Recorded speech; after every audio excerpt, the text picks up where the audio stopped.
Olá, tudo bem? Bom, hoje a gente vai estudar, depois desse bate-papo maravilhoso do Momento Hora, vamos estudar um pouquinho de química, vamos continuar as ligações químicas.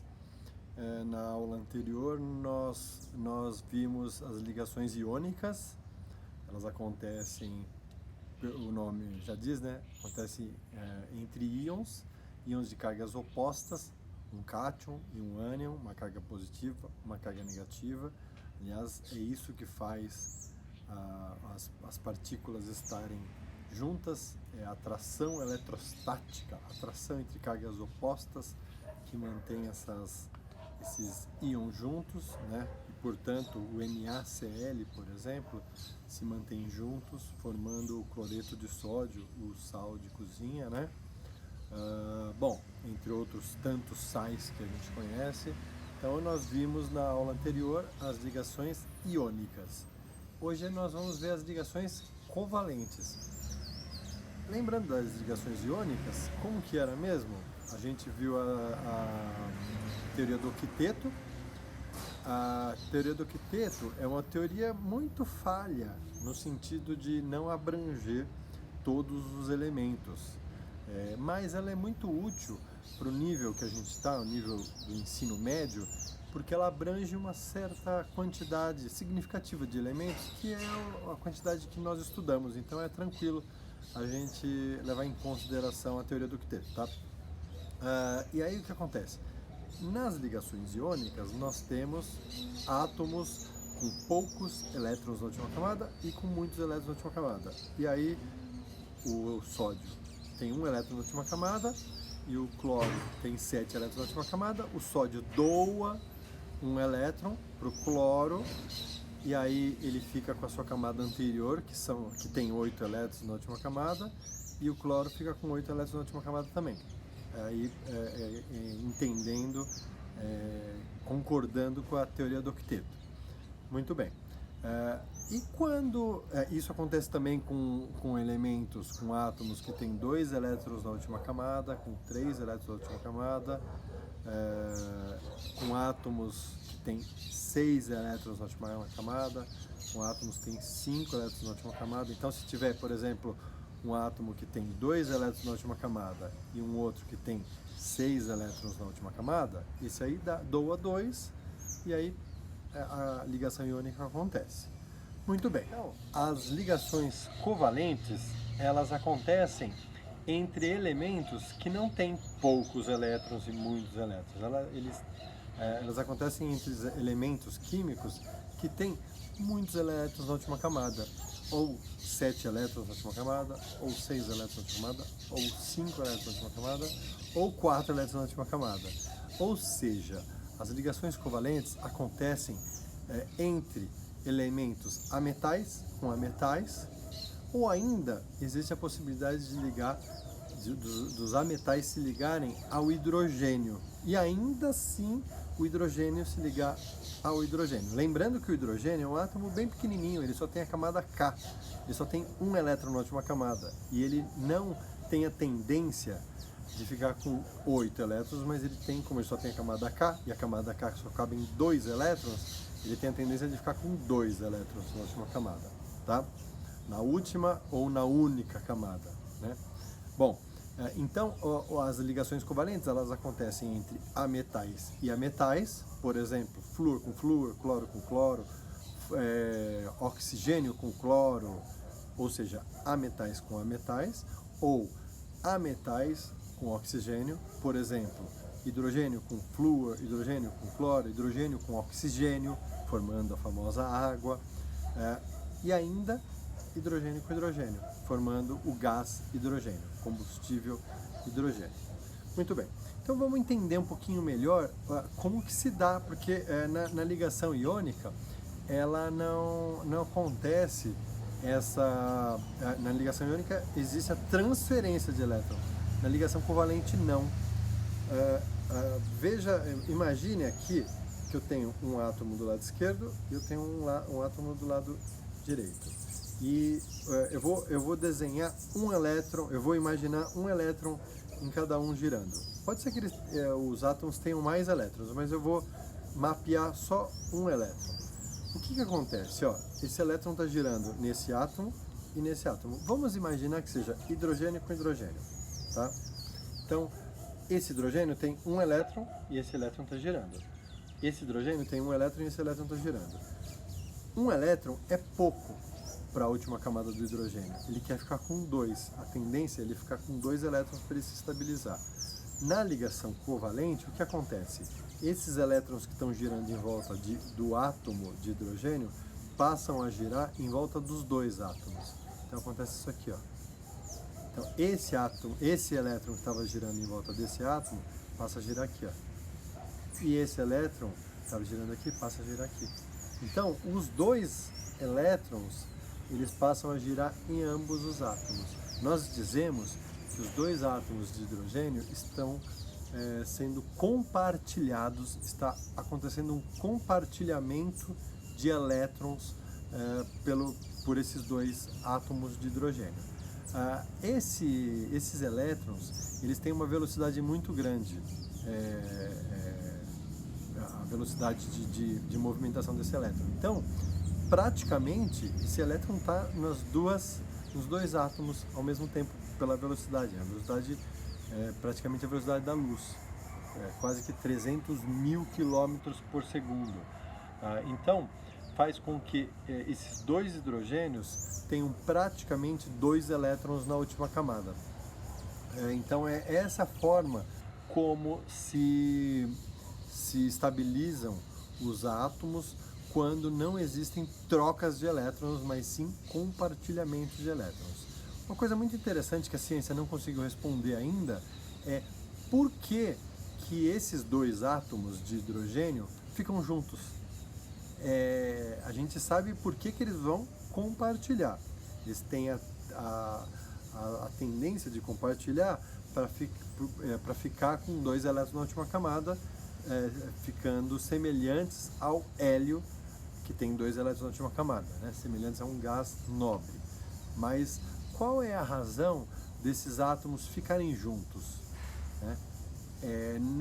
No caso da ligação iônica, nós sabemos, são formados íons, cargas, uma carga positiva, uma carga negativa. Carga positiva com carga negativa se atraem, cargas opostas se atraem. Mas e na ligação covalente? Não são formadas, a princípio não são formadas cargas, né? Então existem hipóteses, campo eletromagnético, etc., mas não existe uma conclusão de como esses átomos se juntam, tá? Então nós estamos aí na fronteira da ciência. Pode ser que seja você aí um futuro cientista que vá entender e explicar para o resto da humanidade por que os átomos conseguem, que os átomos conseguem se manter juntos a partir de uma ligação covalente. Bom, então agora vamos entender como que a gente pode representar uma ligação covalente. Olha essa imagem exatamente dessa ligação que eu acabei de descrever, hidrogênio com hidrogênio. O hidrogênio tem um na última camada, então olha a fórmula de Lewis. Lembra da fórmula de Lewis? É o símbolo do átomo, no caso o átomo de hidrogênio, com o número de elétrons da última camada. No caso do hidrogênio, é da única, que é a última camada, né? Então o hidrogênio tem um elétron na última camada e ele está ao lado de outro hidrogênio, também com um elétron na última camada. Ao lado, nós temos a fórmula estrutural. Esses dois elétrons, um de cada hidrogênio, eles vão ser compartilhados, né?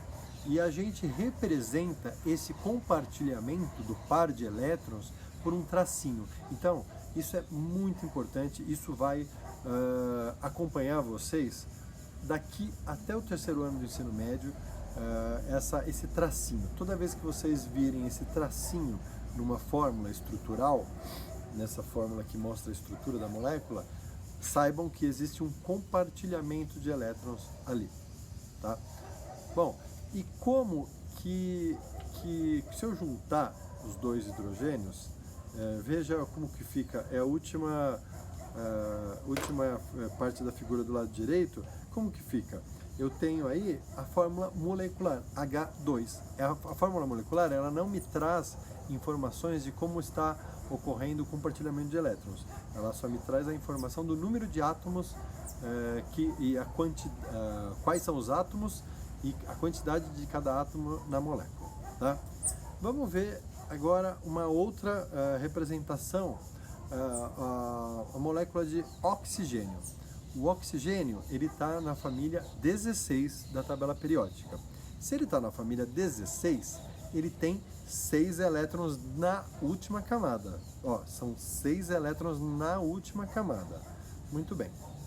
Ele tem, só para a gente refrescar, o oxigênio ele tem número atômico 8. O que significa isso? Significa que ele tem 8 elétrons. 2 estão na camada K e 6 estão na camada L. Muito bem. Como que se forma a molécula oxigênio? O oxigênio, ele, como todos os átomos, pensando na teoria do octeto, os oxigênios, ou como quase todos os átomos, né? O oxigênio quer ficar com 8 elétrons na última camada. Ele tem 6 elétrons na última camada. O que ele faz? Um par de elétrons, ele compartilha. Então, ele está compartilhando. Quando ele compartilha esse par de elétrons, ele passa a ficar praticamente com 7 na última camada. Mas ele não quer ficar com 7, ele quer ficar com 8. O que ele faz? Ele compartilha mais um par de elétrons. Então, veja aí, né, nessa figura, que interessante. A fórmula de Lewis, né, tá vendo aí o compartilhamento dos átomos de oxigênio. Aí vem a fórmula estrutural. A fórmula estrutural, como houve o compartilhamento de 2 pares de elétrons, então nós temos 2 tracinhos. E por último, a fórmula molecular do oxigênio, que é O2. Tá? Bom, nós poderíamos fazer do nitrogênio. O nitrogênio está na família 15. Se ele está na família 15, ou no grupo 15, então ele tem 5 elétrons na última camada. Se ele tem 5 e ele quer ficar com 8, ele vai fazer 3 ligações, que é o máximo. Ligação tripla, nós chamamos. Ligação simples, ligação dupla, ligação tripla. O nitrogênio faz ligação tripla, tem 5 na última camada, faz uma ligação, fica com 6, faz mais uma, fica com 7, faz mais uma, fica com 8. Faz ligação tripla. Tá? E a fórmula, então, estrutural é N tripla N, e a fórmula molecular é N2. N2, por que o 2? Ele não faz ligação tripla. Por que é N2? Porque o 2 mostra a quantidade de átomos, não quantidade de ligações. Tá? Veja só, H2, O2, N2. Tá?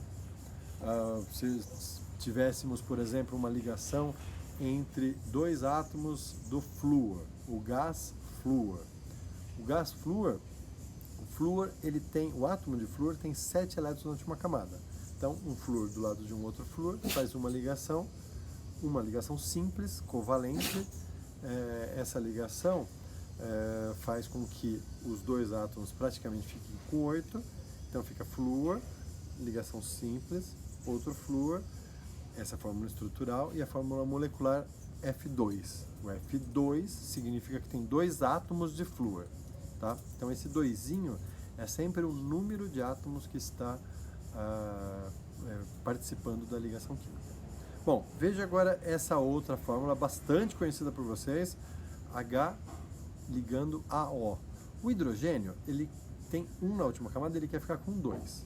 O oxigênio tem 6 na última camada e quer ficar com 8. Então o que acontece? O hidrogênio se liga com o O. Quando o hidrogênio se liga com o O, faz uma ligação, o hidrogênio fica com 2 elétrons na última camada, mas o oxigênio fica com 7 e ele quer ficar com 8. O hidrogênio quer ficar com 2. Ótimo, já está estável. A gente brinca que o hidrogênio já está feliz. Obviamente que o átomo não está feliz nem está triste, porque ele não é um ser animado, né? A gente brinca que o hidrogênio já está feliz, porque ele já está com 2 na última camada. O oxigênio quer ficar com 8 e ele fez uma ligação com o hidrogênio, portanto ele ficou com 7. O que ele precisa? Ele precisa fazer mais uma ligação. E ele vai fazer mais uma ligação com o hidrogênio, com outro hidrogênio, nesse caso. E aí, Esse outro hidrogênio que também está com um elétron na última camada, faz uma ligação com esse oxigênio, que agora está com 7, aí o oxigênio fica com 8, esse outro hidrogênio fica com 2, fica todo mundo feliz. Oxigênio com 8, porque fez duas ligações, hidrogênio e hidrogênio, cada um fez uma ligação, e aí nós temos essa fórmula estrutural. A fórmula de Lewis é essa, né? Os elétrons em volta de cada átomo, os compartilhamentos. A fórmula estrutural é essa, o H tracinho O tracinho H. E a fórmula molecular H2O. Tá? Por que não é OH2? E sim H2O? Isso nós vamos discutir quando nós formos estudar óxidos, ácidos, bases e sais. Cada um tem a sua, nós temos funções, grupos de substâncias diferentes, e cada um tem uma característica, uma forma de você escrever a fórmula. Por isso que no caso da água, a água é um óxido de hidrogênio. Você pode falar, né? Me vê uma porção de óxido, uma mistura de óxido de hidrogênio com alguns sais. Porque não vai beber só óxido de hidrogênio, que você sabe que água pura dá desarranjo intestinal, lembram disso, né? Se beber só um pouquinho não, mas beber uma quantidade grande dá. Então óxido de hidrogênio é água pura. Nós não bebemos água pura, nós bebemos água com uma mistura de sais minerais, tá? Bom, então a água, grande, assim, é muito comum vocês errarem o seguinte: o H fez uma ligação com O, outro H fez outra ligação com O. Quando eu peço para vocês escreverem a ligação, a fórmula estrutural, que é essa que tem os tracinhos, aí vocês escrevem H, 2 tracinhos, O. Tá errado. Por quê? H, 2 tracinhos, O seria se um átomo de hidrogênio tivesse se ligado a um átomo de oxigênio com dois compartilhamentos de pares de elétrons. Isso não aconteceu. Aconteceu diferente.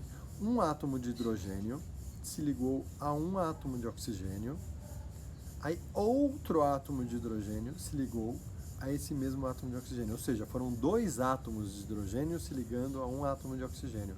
Por isso que é H-O, H-O. Tá?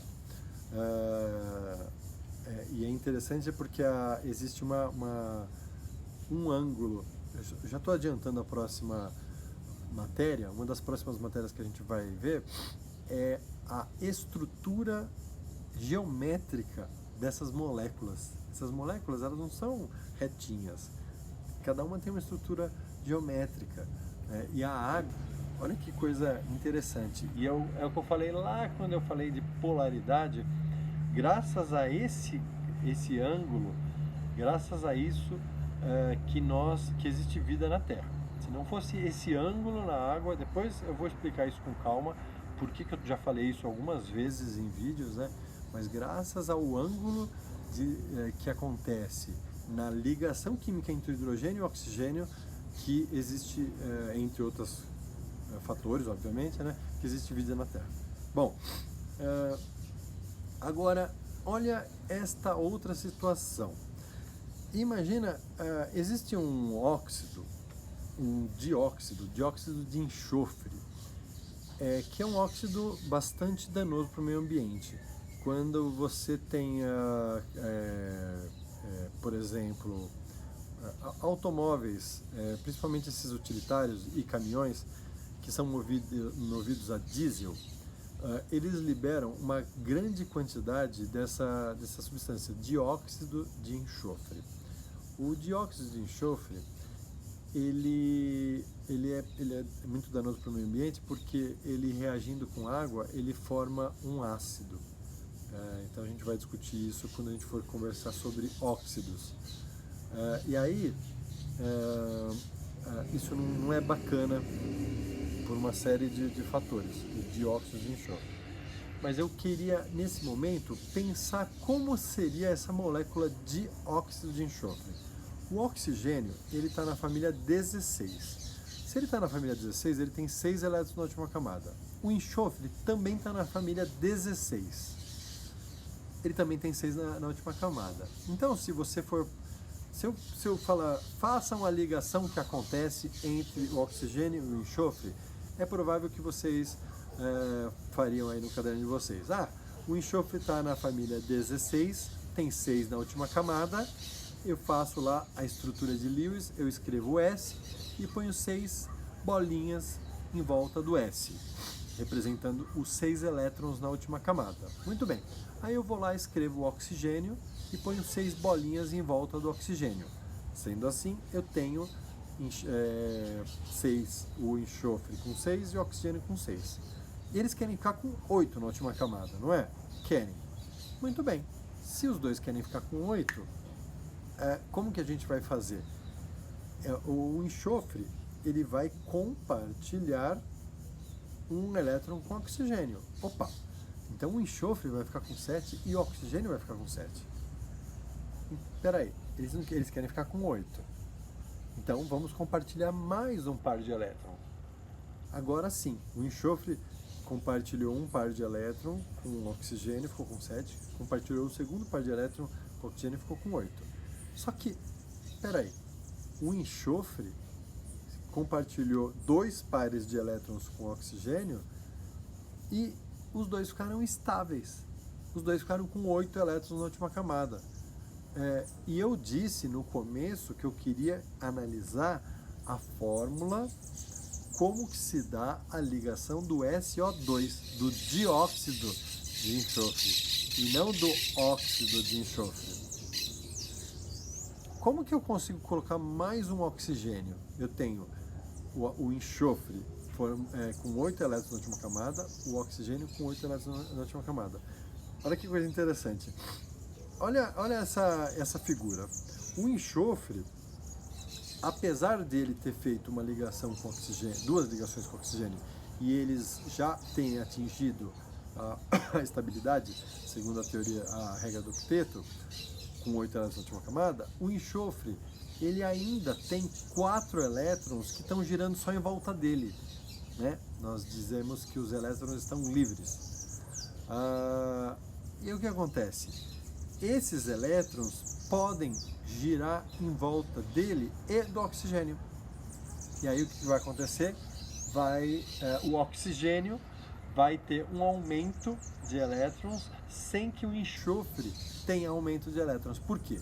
Porque o enxofre tinha elétrons girando em volta dele, ele falou: oxigênio, você está com 6, né? Eu já acabei de fazer uma ligação aqui com outro oxigênio e a gente ficou com 8. Mas eu estou vendo aí que você está com 6. Sabe o que eu vou fazer? Eu vou pegar esses 2 elétrons aqui que estão girando em volta de mim, que eu não estou usando, e eu vou girar em volta de você também, tá bom? Tá bom. Só que o oxigênio não girou, não fez nenhum elétron girar em volta do enxofre. Só o enxofre girando em volta do oxigênio. Então, o que fez? Esse novo oxigênio que se juntou a essa ligação que já existia, o S e o O, passou a ter 8 elétrons também. Essa ligação, é uma ligação chamada de ligação dativa, tá? Ligação coordenada dativa. É uma ligação onde só um dos átomos compartilha o seu par de elétrons com o outro, sem que o outro tenha que compartilhar elétrons também, tá? Como que nós representamos essa ligação? Com um tracinho só. Então, veja só, eu tenho a fórmula estrutural dessa ligação, S dupla, 2 tracinhos, O, e do outro lado, S, um tracinho, O. Esse um tracinho significa que o O está compartilhando um par de elétrons, mesmo sem o S não está precisando de elétrons, mas ele está compartilhando um par de elétrons com o O, que o O está precisando de elétrons, tá?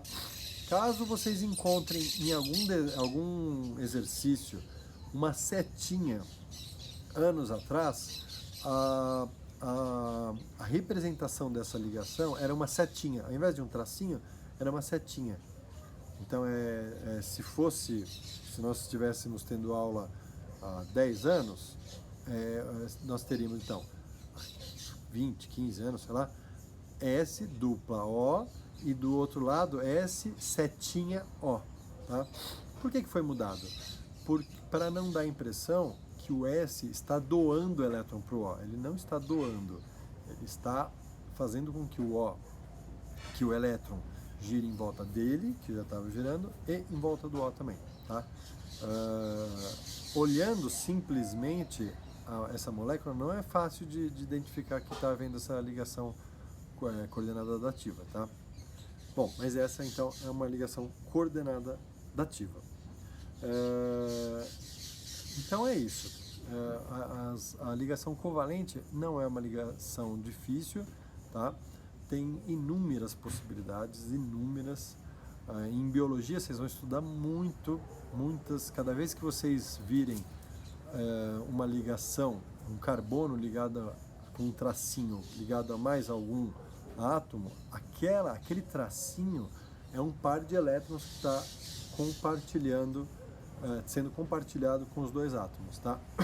A estrutura do DNA, quando vocês forem estudar, vocês vão ver que a estrutura do DNA é inteira em cima de compartilhamento de elétrons e de interações intermoleculares, que é dois assuntos adiante, mas eu já adiantei quando eu falei do sabão, né? Porque o sabão mata os vírus.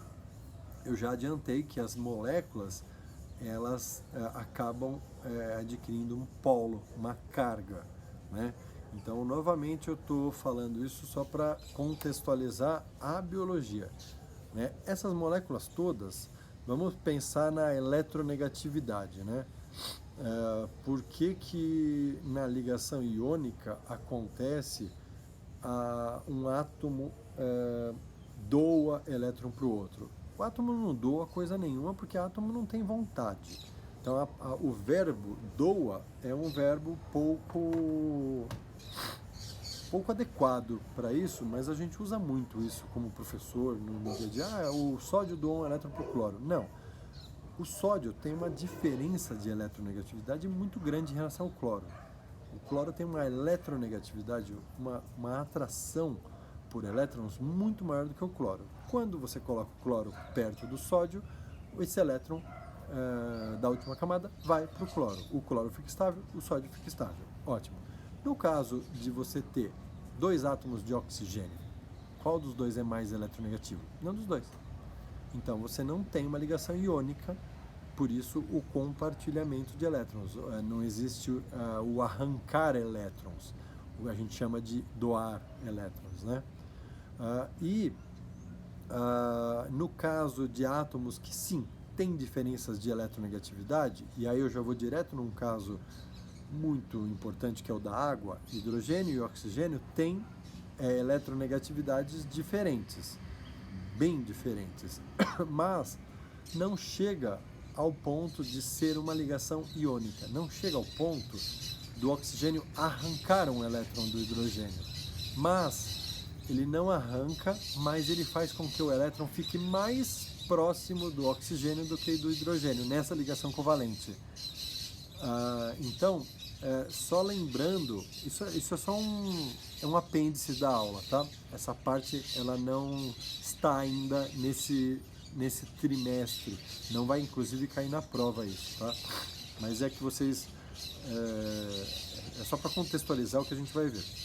O que acontece? A água, como o oxigênio é mais eletronegativo do que o hidrogênio, ele puxa o elétron para si e ele acaba tendo uma carguinha negativa e os hidrogênios ficam com uma carguinha positiva. Portanto, a água passa a ter polos. A água é polar. Lembra dessa conversa? Por que o óleo e a água não são miscíveis?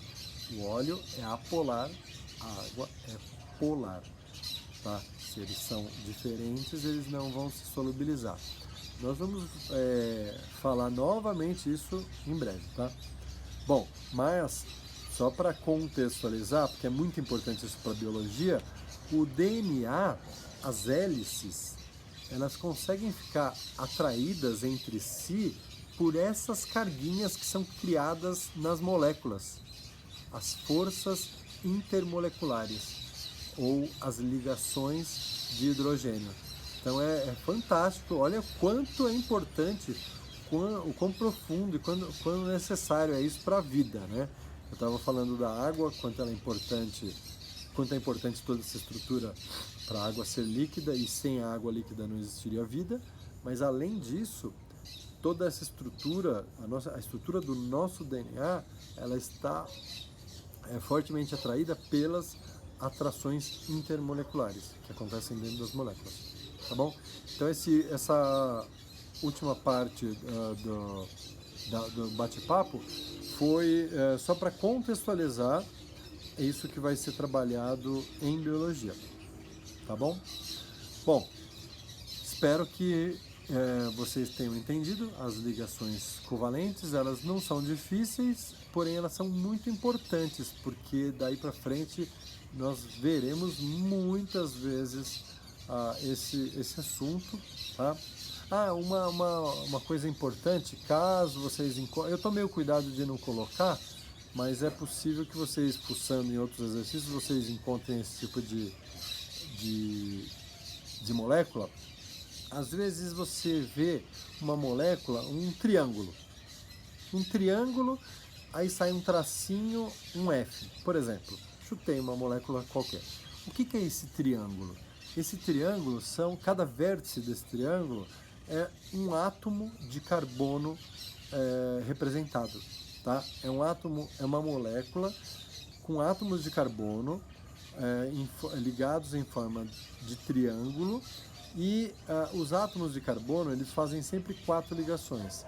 Aonde não está completando 4 ligações, tem átomos de hidrogênio implícito, tá? Então toda vez que vocês virem alguma forma geométrica, um hexágono, às vezes tem um monte de risquinho assim, ó, um monte de risquinho,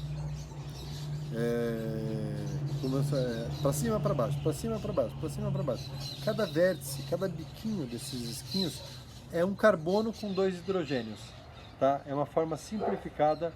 Nós teremos no terceiro ano do ensino médio, nós teremos a química orgânica.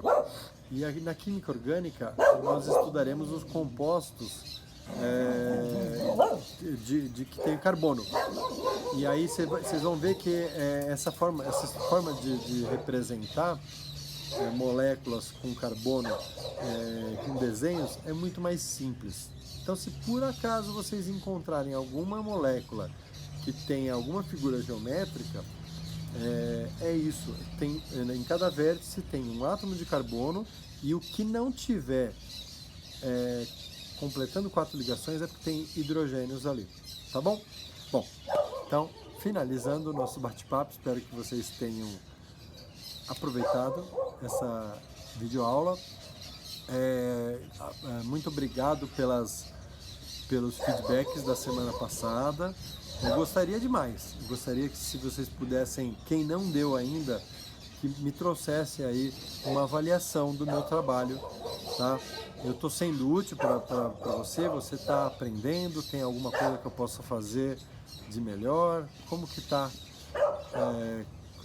eu posso ser melhor para vocês? Estou à disposição para te ouvir, tá bom? Um abraço, faça aí as atividades que eu coloquei, espero que tenha sido bacana, foi com muito carinho, com muito amor e com muito respeito que eu fiz essa aula de hoje. Até logo!